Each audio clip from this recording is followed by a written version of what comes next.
Hello friends, my GPSC class में आपનું સ્વાગત છે। મિત્રો, આજથી આપણે અહીં નવી જ શરૂઆત કરવા જઈ રહ્યા છીએ, એટલે કે આજથી આપણે અહીં ગણિત મેથ્સની નવી જ શરૂઆત કરવા જઈ રહ્યા છીએ। ગુજરાતની લગભગ દરેક એક્ઝામમાં ગણિત વિષય ખૂબ જ મોટી માત્રામાં પૂછાતો હોય છે અને આ ગણિત વિષય એક નિર્ણાયક પણ સાબિત થતો હોય છે। પરંતુ એવું જોવા મળે છે કે ઘણા બધા વિદ્યાર્થીઓ ગણિત વિષય છે, ગણિત વિષયના કારણે કોમ્પિટિટિવ એક્ઝામ છે એને પાસ કરી શકતા નથી। એટલે કે આપણે ગુજરાતમાં ઘણા બધા વિદ્યાર્થીઓમાં ગણિત વિષય ખૂબ જ નબળો જોવા મળે છે, આ કારણે તેઓ પાસ કરી શકતા નથી। તો આપણે અહીંથી આજથી શરૂઆત કરીશું, ગમ્મત સાથે ગણિત કેવી રીતે શીખી શકાય તેની આજથી શરૂઆત કરીશું। ગણિતને આપણે મૂળથી એટલે કે બેઝિકથી સમજવાની કોશિશ કરીશું, સાથે સાથે જે પૂર્વ એક્ઝામમાં પૂછાયેલા જે દાખલાઓ છે તેનો પણ અભ્યાસ કરીશું, સાથે સાથે આપણે કેટલીક શોર્ટકટ ટ્રિક્સ છે તેનો પણ અભ્યાસ કરીશું। એટલે કે આપણે ગણિત છે એનો 360 ડિગ્રીથી આપણે અહીંથી અભ્યાસ કરીશું। અને આ સિવાય આપને પણ જો કોઈ એવા પ્રશ્નો માલુમ પડે કે અથવા આપને કોઈ એવા પ્રશ્નોમાં મૂંઝવણ હોય, એવા પ્રશ્નો જો તમે મારા સુધી પહોંચાડશો તો એનું પણ આપણે અહીંથી સમાધાન કરવાની કોશિશ કરીશું। અને આ સિવાય કોમ્પિટિટિવ એક્ઝામમાં જે 4 ઓપ્શન આપવામાં આવ્યા હોય છે તેમાંથી સરળતાથી કેવી રીતે જવાબ એટલે કે કેવી રીતે સમય બચાવીને ખૂબ જ ઝડપથી જવાબ સુધી પહોંચી શકું તે પણ આપણે અહીં અભ્યાસ કરીશું। તો આપણે આજના ગણિતના લેક્ચર છે તેમાં આપણે મૂળ એટલે કે પાયાથી શરૂઆત કરીશું અને ખૂબ ઝડપથી આપણે આગળ વધતા જશું। તો આપણે અહીં સર્વપ્રથમ શરૂઆત કરીશું મિત્રો સંખ્યાઓથી। તો સંખ્યાઓ મોટાભાગે એક્ઝામમાં પૂછાતી નથી, પરંતુ આ શીખવું ખૂબ જ જરૂરી છે જેથી કરીને આપણે આગળનું ગણિત ખૂબ જ સરળતાથી સમજી શકીએ છીએ। પરંતુ ક્યારેક આમાંથી પણ એકાદ માર્કનો ક્વેશ્ચન પૂછાઈ જતો હોય છે, તો આપણે જોઈ જ લઈએ સંખ્યાઓ એટલે શું મિત્રો। તો સંખ્યાઓ એટલે આપણે જોઈએ કે સંખ્યાઓ વિવિધ પ્રકારની હોય છે, પ્રાકૃતિક હોય છે, પૂર્ણાંક હોય છે, અપૂર્ણાંક હોય છે, સમય સંખ્યા હોય છે, અસમય સંખ્યા હોય છે। તો મિત્રો આ શું છે, આનો મતલબ શું થયો તે આપણે જોઈશું। તો સર્વપ્રથમ તો સંખ્યાઓ એટલે કે શબ્દમાં તેનો અર્થ છુપાયેલો છે કે 0 1 2 3 4 5 એવો કોઈ પણ આંકડો હશે એને આપણે સંખ્યા કહીશું। તેમાં સર્વપ્રથમ મિત્રો આવે છે પ્રાકૃતિક સંખ્યાઓ એટલે કે નેચરલ નંબર।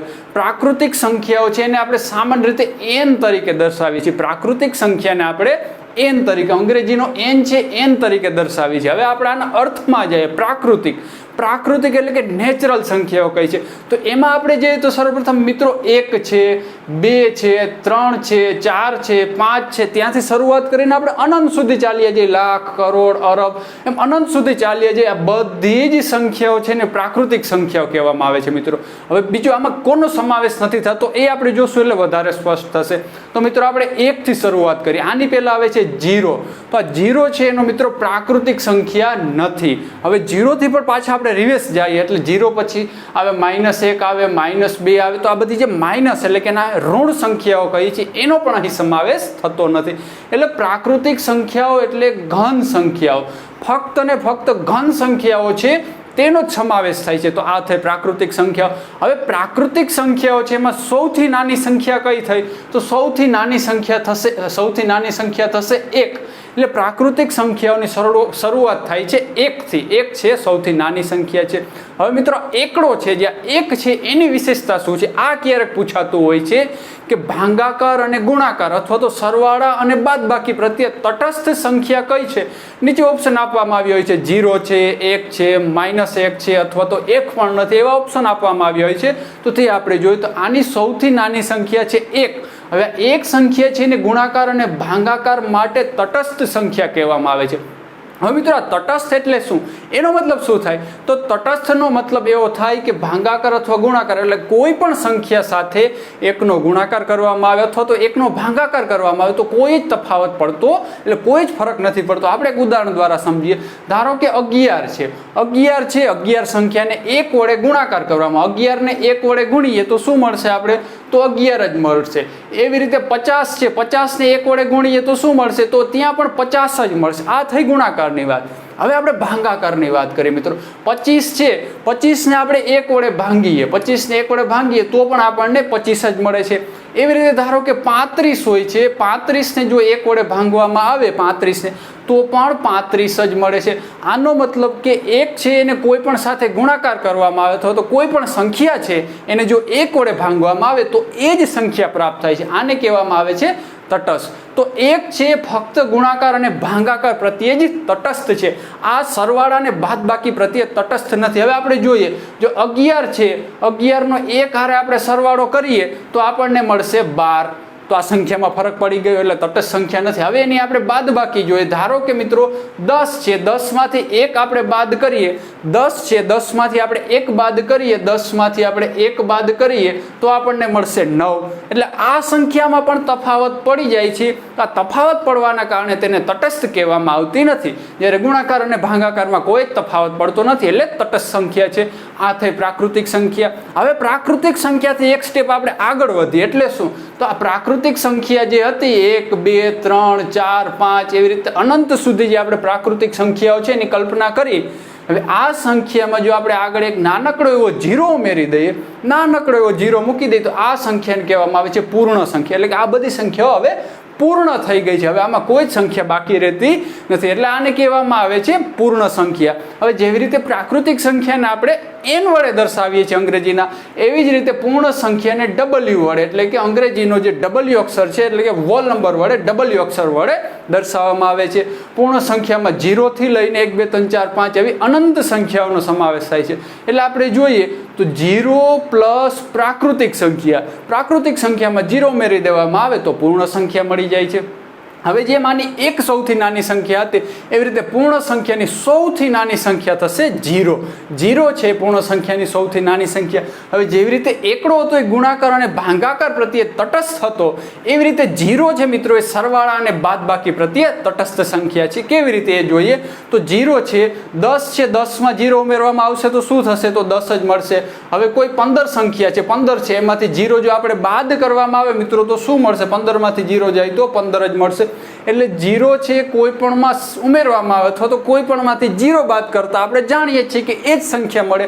આ કારણે 0 છે ને તટસ્થ કહેવામાં આવે છે સરવાળા અને બાદબાકી પ્રત્યે. મિત્રો 0 ને ગુણાકાર અને ભાગાકાર પ્રત્યે તટસ્થ ના કહી શકાય કારણ કે જો 10 છે 10 ને 0 વડે ગુણવામાં આવે તો મિત્રો આ સંખ્યા 0 બની જાય છે. એટલે કે કોઈ પણ સંખ્યાને 0 વડે ગુણવામાં આવે તો એ 0 બની જાય છે. અહીંયા હવે 500 લઈ લઈને 0 વડે ગુણીએ તો એ પણ 0 થઈ જાય છે. હવે એવી રીતે ધારો કે 1000 છે, 1000 ને જો આપણે 0 વડે ભાંગીએ તો આવી સંખ્યા અસ્તિત્વ ધરાવી શકે નહીં.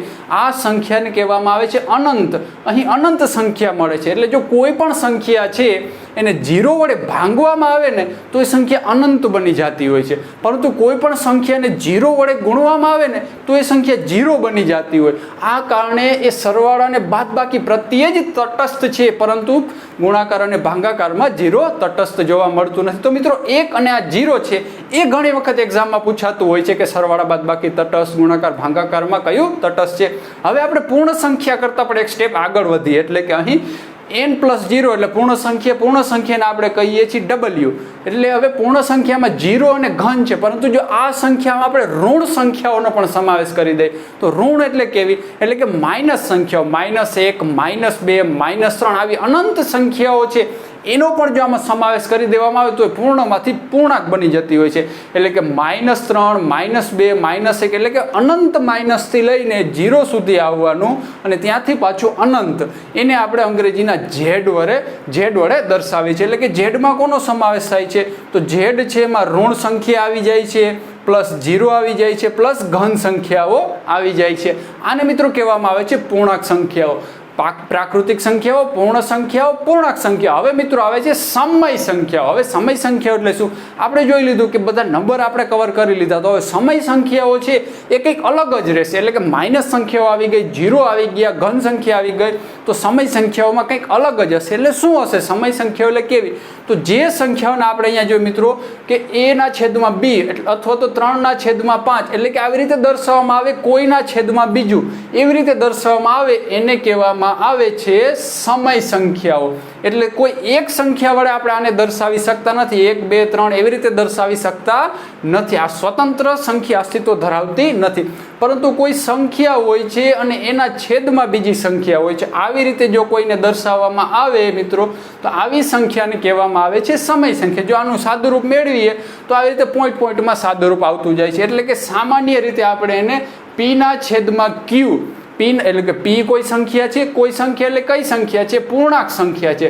પૂર્ણાંક સંખ્યા એટલે માઇનસ પણ હોઈ શકે, 0 પણ હોઈ શકે અને પ્લસ પણ હોઈ શકે. p છે પૂર્ણાંક સંખ્યા છે. હવે q શું છે? તો મિત્રો q છે એ પણ પૂર્ણાંક સંખ્યા છે પરંતુ 0 અસ્તિત્વ નથી. ક્યુ છે 0 ના હોઈ શકે, એટલે કે આ જે છેદ છે મિત્રો, છેદ 0 ના હોઈ શકે, 0 સિવાયની કોઈ પણ સંખ્યા હોઈ શકે અને અંશમાં કોઈ પણ સંખ્યા હોઈ શકે, એટલે કે p ના છેદમાં q સ્વરૂપે જે સંખ્યા દર્શાવાતી હોય આવી સંખ્યાઓને સમય સંખ્યાઓ કહેવામાં આવે છે.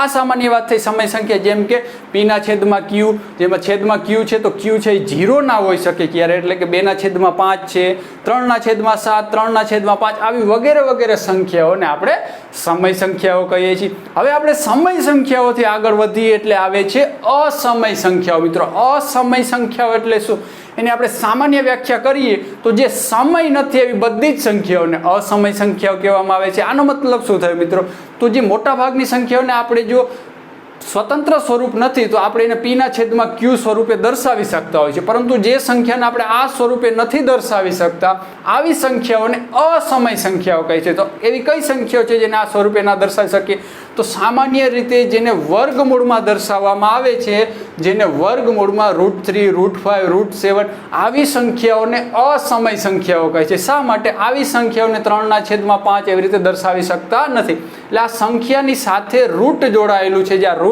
છે વર્ગમૂળ જોડાયેલું છે, આ કારણે આવી સંખ્યાઓ છે એને અસમય સંખ્યાઓ કહે છે. આ સંખ્યાઓ સમય નથી એટલે આવી સંખ્યાઓ છે અસમય સંખ્યાઓ કહે છે. તો આપણે અહીંયા આ રહ્યું અસમય સંખ્યાઓ, કે જે સંખ્યાઓ સમય નથી એવી બધી જ સંખ્યાઓ અસમય સંખ્યાઓ છે. એટલે √3, √7, √11. હવે મિત્રો આપણે આ રૂટની વાત કરીએ, એટલે કે વર્ગમૂળમાં દર્શાવી છે, પરંતુ √4 શું અસમય સંખ્યા હોઈ શકે મિત્રો? √4 અસમય સંખ્યા હોઈ શકે? તો ના મિત્રો, √4 છે એટલે કે વર્ગમૂળમાં 4 અસમય નથી. કારણ કે જો વર્ગમૂળમાં 4 લેવામાં આવે તો એનું વર્ગમૂળ કાઢીએ તો આપણે 2 મળી જાય છે. હવે 2 તો પ્રાકૃતિક સંખ્યામાં, પૂર્ણ સંખ્યામાં, પૂર્ણાંક સંખ્યામાં સમાવેશ થાય છે, આ કારણે એ અસમય સંખ્યા નથી. હવે √9 છે એ શું અસમય સંખ્યા છે? તો મિત્રો આ પણ અસમય સંખ્યા નથી. એટલે કે એવી જ સંખ્યાઓ છે જે રૂટમાં દર્શાવવામાં આવી હોય છે જેનું વર્ગમૂળ નીકળતું નથી, વર્ગમૂળ પોસિબલ ના હોય, આવી જ સંખ્યાઓને અસમય સંખ્યાઓ કહેવામાં આવે છે. આ થઈ અસમય સંખ્યાઓની. હવે આપણે મિત્રો આની આગળ વાત કરીએ વાસ્તવિક સંખ્યાઓ.